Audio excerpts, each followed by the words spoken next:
மாறலையே come back India. Welcome to Monk Studios in 24 frames. இந்த வீடியோல நம்ம பார்க்க போறது சங்கர் டைரக்ஷன்ல கமல்ஹாசன் நடிச்சு தியேட்டர் ரிலீஸ் ஆயிருக்க இந்தியன் 2. கமல்ஹாசனுக்கு நேஷனல் அவார்டு வாங்கி கொடுத்த ஐகானிக் கேரக்டரான சேனாதிபதியோட சீக்வல் தான் இந்த இந்தியன் 2. படத்தோட ட்ரெய்லர் சாங்ஸ் எல்லாம் பார்க்கும்போதே கம்மியான எக்ஸ்பெக்டேஷன் தான் இருந்தது. பார்க்கிங் டாக்ஸ்னு யூடியூப் சேனல் வச்சிருக்க சித்தார்த் அண்ட் ஃப்ரெண்ட்ஸு அங்கே நடக்கிற சின்ன சின்ன ஊழல் லஞ்சமெல்லாம் எக்ஸ்போஸ் பண்ணி வீடியோ போட்டுட்டு இருக்க, இந்த லஞ்சம் ஊழலெல்லாம் தட்டி கேட்க இந்தியன் தான் திருப்பி வரணும்னு ட்ரை பண்ண போய் அதனால அவங்க பர்சனல் லைஃப்பில் என்ன ஆச்சு, இந்தியன் தாத்தா என்ன ஆனார்ன்றது தான் இந்த இந்தியன் 2. அட்டகாசமான செட் ஒர்க்கு, ரவிவர்மாவோட சினிமோட்டோகிராஃபி, அங்கங்கே வர இந்தியன் 1ஓட மியூசிக், டீப் ஃபேக் டெக்னாலஜி மூலமாக விவேகன் நெடுமுடி வேணுவை கொண்டு வந்தது, மனோபாலா விவேக்குக்கெல்லாம் ஏஐ மூலமாக வாய்ஸ் கொடுத்ததுன்னு இவ்வளவுதான் இந்த படத்தோட மொத்த ப்ளஸ்ஸு. இந்தியன் அன்னியன் சிவாஜி மாதிரியான டெம்ப்ளேட்டில் பாதிக்கப்பட்ட ஒரு ஹீரோ, சோஷியல் இஷ்யூ, செகண்ட் ஹாஃபில் ஹீரோவோட கம்பேக்னு அதே ப்ளூ பிரிண்டில் இருந்தாலும் இந்த படம் பெருசாக எங்கேயுமே ஒர்க் அவுட் ஆகலை. அது போக வீக்கான ஸ்க்ரீன் பிளே, ரைட்டிங்னு வேற யாரையுமே குறை சொல்ல முடியாத அளவுக்கு மொத்த ப்ராப்ளமே சங்கர் தான். கமலோட கெட்டப்பே இந்த படத்துக்கு இன்னொரு நெகட்டிவ். ப்ராஸ்தட்டிக் மேக்கப்னால அந்த கேரக்டரோட நம்மளால் கனெக்ட் பண்ணி பார்க்க முடியல.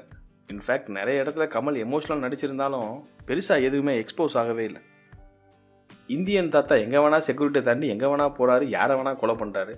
கிளைமேக்ஸில் வர யூனிசைக்கிள் சீக்வன்ஸு, கோபேக் இந்தியன் தாத்தாக்கு செகண்ட் ஹாஃபில் வர ஜஸ்டிஃபிகேஷன்னு படம் ஃபுல்லாமே அபத்தத்தின் உச்சம்தான்.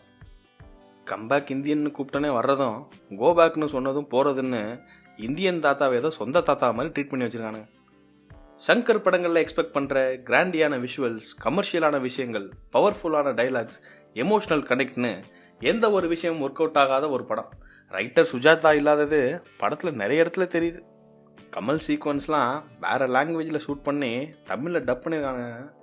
எந்த இடத்துலையுமே லிப்சிங்க் இல்லை. நிறைய இடத்துல ஏதோ டப்பிங் படம் பார்க்குற மாதிரியான ஒரு ஃபீல்.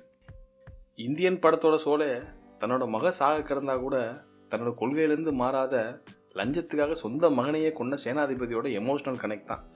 ஆனால் இந்த படம் பார்க்கும்போது நீங்கள் நல்லவரா இல்லை கெட்டவரான்னு நமக்கே கேட்க தோணுது. அனிருத்த குறை சொல்லி ஒரு யூஸும் இல்லை. ஏன்னா படத்தில் எங்கேயுமே மாஸ் சீனோ இல்லை பெரிய ஸ்கோப்போ இல்லை. பாபி சிம்ஹா, சித்தார்த்து, பவானி சங்கர், நண்டி ஜெகன், எஜ்ஜே சூர்யா, விவேக், ராகுல் பிரீத் சிங், சமுத்திரக்கனின்னு இவ்வளவு கேரக்டர்ஸ் இருந்தும் எல்லாம் ஸ்னிப்பட் மாதிரி வந்து போதே தவிர எந்த கேரக்டருமே மனசில் நிற்கலை.